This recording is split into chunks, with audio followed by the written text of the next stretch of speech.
दोस्तों, the podcast by star sign में आपका बहुत बहुत स्वागत है और मैं हूं आपका होस्ट एंड दोस्त मनीष के मौर्य। आज की कहानी का जो शीर्षक है वो है आनंद कहाँ है। एक दिन संसार के लोग सोकर उठे ही थे कि उन्हें एक अद्भुत घोषणा सुनाई पड़ी। ऐसी घोषणा इसके पूर्व कभी भी नहीं सुनाई गई थी, किंतु वह अभूतपूर्व घोषणा कहां से आ रही है यह समझ में नहीं आता था। उसके शब्द जरूर स्पष्ट थे, शायद वे आकाश से आ रहे थे या यह भी हो सकता था कि अंतस से ही आ रहे हों। उनके आविर्भाव का स्रोत मनुष्य के समझ में नहीं आ रहा था। संसार के लोगों परमात्मा की ओर से सुखों की निर्मूल्य भेंट, दुखों से मुक्त होने का अचूक अवसर आज अर्धरात्रि में जो भी अपने दुखों से मुक्त होना चाहता है वह उन्हें कल्पना की गठरी में बांधकर गांव के बाहर फेंकावे और लौटते समय वह जिन सुखों की कामना करता हो उन्हें उसी गठरी में बांधकर सूर्योदय के पूर्व घर लौट आवे। उसके दुखों की जगह सुख आ जाएंगे। जो इस अवसर से चूकेगा वह सदा के लिए ही चूक जाएगा। यह एक रात्रि के लिए पृथ्वी पर कल्प वृक्ष का अवतरण है। विश्वास करो और फल लो, विश्वास फलदायी है। सूर्यास्त तक उस दिन यह घोषणा बार बार दोहराई गई थी। जैसे जैसे रात्रि करीब आने लगी अविश्वासी भी विश्वास करने लगा। कौन ऐसा मूढ़ था जो इस अवसर से चूकता? फिर कौन ऐसा था जो दुखी नहीं था? और कौन ऐसा था जिसे सुखों की कामना न थी? सभी अपने दुखों की गठरियां बांधने में लग गए। सभी को एक ही चिंता थी कि कहीं कोई दुख बांधने में छूट ना जाए। आधी रात होते होते संसार के सभी घर खाली हो गए थे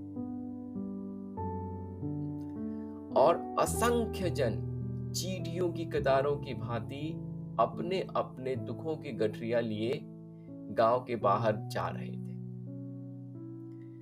उन्होंने दूर दूर जाकर अपने दुख फेंके कि कहीं वे पुनः न लौट आवे, और आधी रात बीतने पर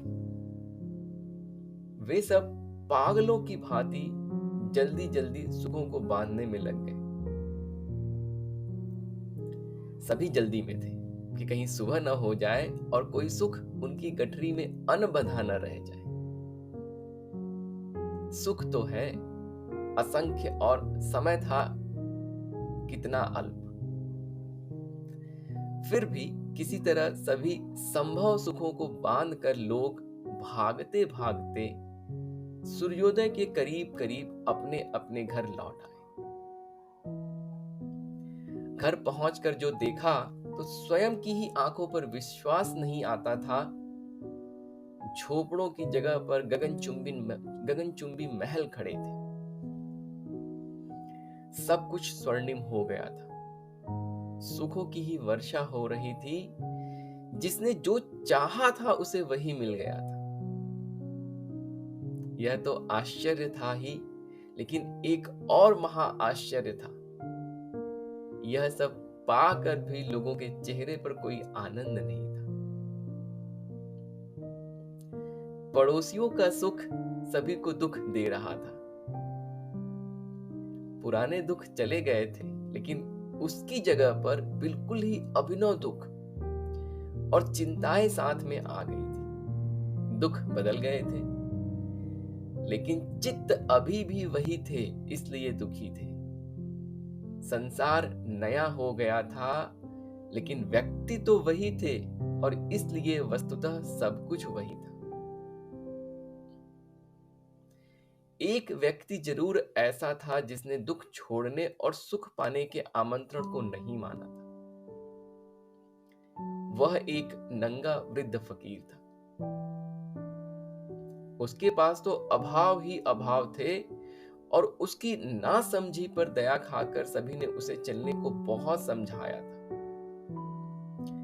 जब सम्राट भी स्वयं जा रहे थे तो उस दरिद्र को तो आना ही था, लेकिन उसने हंसते हुए कहा था, जो बाहर है वह आनंद नहीं है, जो भीतर है उसे खोजने कहां जाऊं।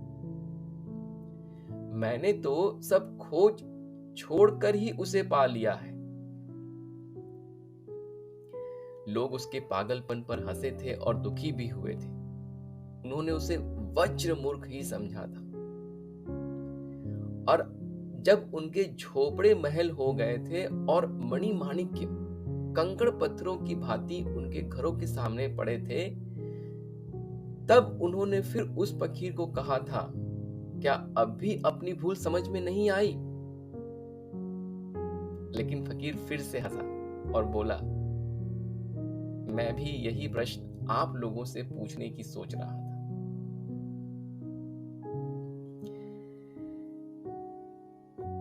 दोस्तों, जो इंसान का चित्त है, जो मन है, सारी खुशी, सारा सुख वहीं से आता है।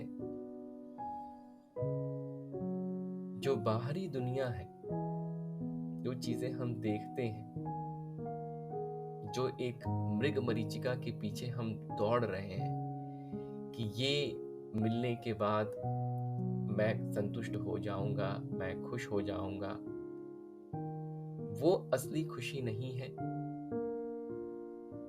असली खुशी मन से आती है। जो हमारा मन परेशान है, जो सबकॉन्शियस बिलीफ में पड़ा हुआ है, जिसकी वजह से हमारे जीवन में दुख आते हैं, उन्हें दूर करने की जरूरत है। और उसे दूर करने के लिए आपको कहीं बाहर जाने की जरूरत नहीं। अगर आप संतुष्ट हैं तो आप कम में भी बहुत खुश रहेंगे। अगर आप असंतुष्ट हैं तो हजारों करोड़ की दौलत भी आपको मिल जाए, तब भी शायद जीवन में वो आनंद ना आ पाए जो इस फकीर के पास था। लोगों के पास बड़े बड़े महल, मणि माणिक्य आ गए, फिर भी उनके जीवन का दुख नहीं खत्म हुआ।